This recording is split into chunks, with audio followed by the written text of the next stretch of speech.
Hello friends, મારી ચેનલમાં તમારા બધાનું સ્વાગત છે. આજે આપણે બનાવીશું પાલક ટમેટા કાજુ પનીરનું શાક. તો એના માટે બધું સમારીને આપણે પહેલાં જ અહીંયા પ્રિપેર કરી લઈશું. ઉપર મેન્શન કરેલા બધા આપણે સામગ્રી છે એ પ્રિપેર કરીને રાખી લઈશું. મેં અહીંયા 3 થી 4 લોકોને થાય એટલી ક્વોન્ટિટીના પ્રમાણમાં આપણે લીધેલી છે. હવે આપણે એક કડાઈમાં તેલ ગરમ કરવા માટે મૂકી દઈશું. તેલ ગરમ થઈ જાય પછી આપણે એમાં આખું લસણ એડ કરી દઈશું.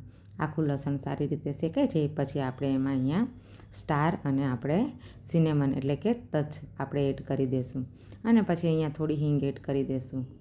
અને હિંગને બધું સારી રીતે એડ કરી લીધા પછી આપણે અહીંયા સમારેલા મરચાં, આદું બંનેને મિક્સ કરી લઈશું. બંને મિક્સ થઈ જાય પછી આપણે અહીંયા સમારેલી 1 વાટકી જેટલી ડુંગળી એડ કરી દઈશું.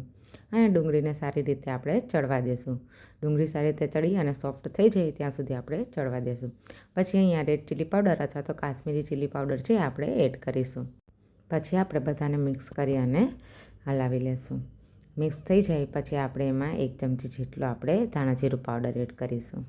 અને પછી અહીંયા ટમાટર સમારીને રાખ્યા હતા એ એડ કરી દઈશું. અને ટમાટર સારી રીતે ચડી જાય એના માટે અહીંયા આપણે મીઠું થોડું એડ કરી દઈશું, જેના લીધે ટમેટાં સારી રીતે ચડી જશે.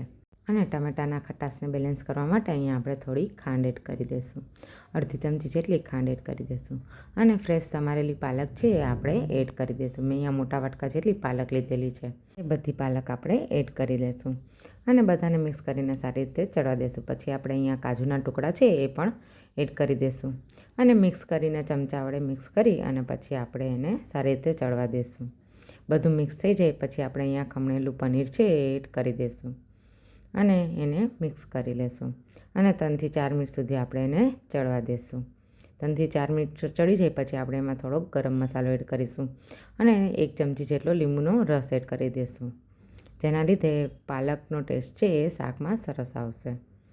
પછી બધાને મિક્સ કરી અને સારી રીતે ચડવા દઈશું. જો તમે આ રીતે સબ્જી બનાવશો તો વાડી અથવા તો ખેતરમાં કોઈ ફાર્મ હાઉસમાં આપણે ફરવા જતા હોય અને આ સબ્જી બનાવીએ પ્રોગ્રામ કરીને બધા ફ્રેન્ડ્સ જોડે તો ખાવાની એકદમ મજા આવે.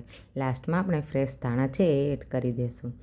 આ સબ્જી રોટલા જોડે, ભાખરી જોડે અથવા તો રોટલી જોડે ખાવાની એકદમ મજા આવશે. તો તમે જરૂરથી એકવાર રેસીપી બનાવજો અને કમેન્ટ કરીને મને જણાવજો. જો તમે આ સબ્જી બનાવશો તો પંજાબી સબ્જીને પણ ભૂલી જશો. આ સબ્જી ખાવામાં એકદમ એટલી મસ્ત લાગે છે. અને તમારા બાળકો અથવા તો કોઈ મોટા છે આપણે પાલક ના ખાતા હોય તો આ સબ્જી એકવાર બનાવીને ખવડાવજો. આઈ એમ શ્યોર કે પાલક ખાતા થઈ જશે. અને આ સબ્જી એટલી મસ્ત લાગશે. તમે મારી રેસીપી સારી લાગી હોય તો લાઈક, કમેન્ટ કરવાનું બિલકુલ ના ભૂલતા. Thank you.